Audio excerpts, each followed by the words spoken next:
আসসালামু আলাইকুম সবাইকে, কেমন আছেন সবাই? আশা করি সবাই ভালো আছেন। আজকে আমরা চলে আসলাম কক্সবাজার হিমছড়িতে। বৃষ্টির দিনে হিমছড়ি সৌন্দর্য আপনাদের তুলে ধরার আজকে চেষ্টা করব।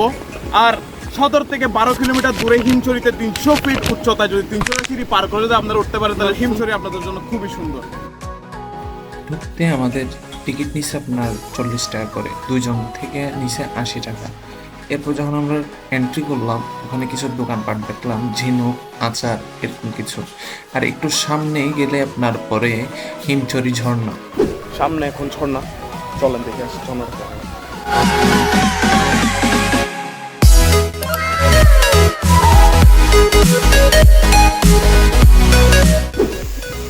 আমার বিশ্বাস করবেন না, আমার প্রথমবার এখানে আসা। আমি কক্সবাজারে থাকি ইভেন, কিন্তু কখনো আমার হিমছড়ি আসা হয় নাই। এই প্রথম আমার হিমছড়ি আসা এবং এই ঝর্ণাটা দেখা।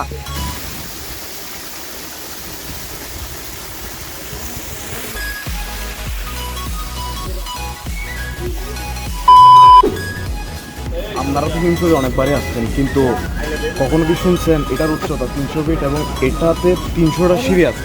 300টা সিঁড়ি পার হয়ে আপনাদের এটা চড়ে উঠতে হবে।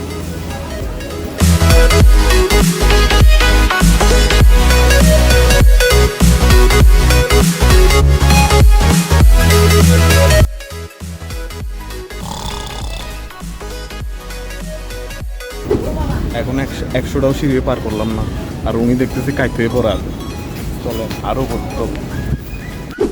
বেসিক্যালি যদি আমার ওপিনিয়ন দেওয়ার থাকে তাহলে আমি মনে করব হিমছড়ি ঝর্ণার থেকে পাহাড়ে ওঠাটা অনেক আনন্দজনক ব্যাপার। ওটা কোনো বিফলে গেল না, এত কষ্ট করে উপরে উঠলাম, আরও উপরে ওঠা বাকি আছে। কিন্তু এখান থেকে যে ভিউটা দেখতেছি, উপরে ওঠার স্পিড আরও বেড়ে গেল আমাদের থেকে।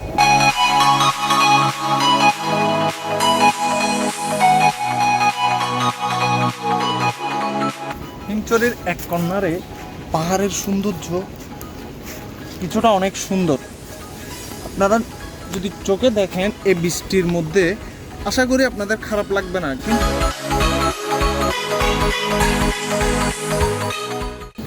এখানে একজন টুরিস্ট দেখতেছি আপনার একা একা দাঁড়ায় আছে। জিজ্ঞাসা করুন অন্তে কেমন লাগছে এই প্লেসটা। ঠিক আসছেন? ভাই আমি তো আসছি ঢাকা নারায়ণগঞ্জ থেকে। নারায়ণগঞ্জ থেকে। কেমন লাগতেছে আমাদের হিমছড়ি? ভাই আসলাম, মোটামুটি ভালো লাগতেছে। একা আসছি তো একটু মানে একটু Uneasy একটু কষ্ট লাগতেছে আর কি। একা একা এই নেই। আপনার কি সঙ্গী সাথী নাই নাকি? না ভাই, এখনো সিঙ্গেল? জি ভাই, জি। হিমছড়িতে আসছেন, সিঙ্গেল নিয়ে যাবেন না, প্রকৃতির মনোরম দৃশ্য নিয়ে যাবেন, খুবই ভালো লাগবে।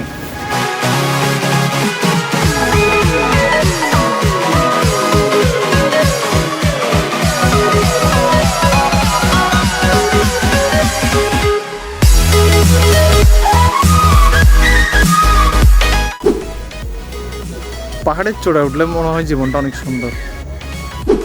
পাহাড়ের উচ্চতায় উঠলে বোঝা যায় প্রকৃতির কি অপরূপ মুহূর্ত। পাহাড়ের চূড়ায় উঠলে মনে হয় পৃথিবীটা অনেক ছোট। পাহাড়ের চূড়ায় উঠলে মনে হয় জীবনটা যেন নতুনভাবে আবার শুরু। সো গাইস, ভিডিওটি এতটুকুই। যদি আপনাদের ভিডিওটি ভালো লেগে থাকে তাহলে অবশ্যই লাইক, কমেন্ট, সাবস্ক্রাইব করে যাবেন। আর যদি ফেসবুকে নতুন হয়ে থাকেন তাহলে অবশ্যই ফলো দিয়ে রাখবেন।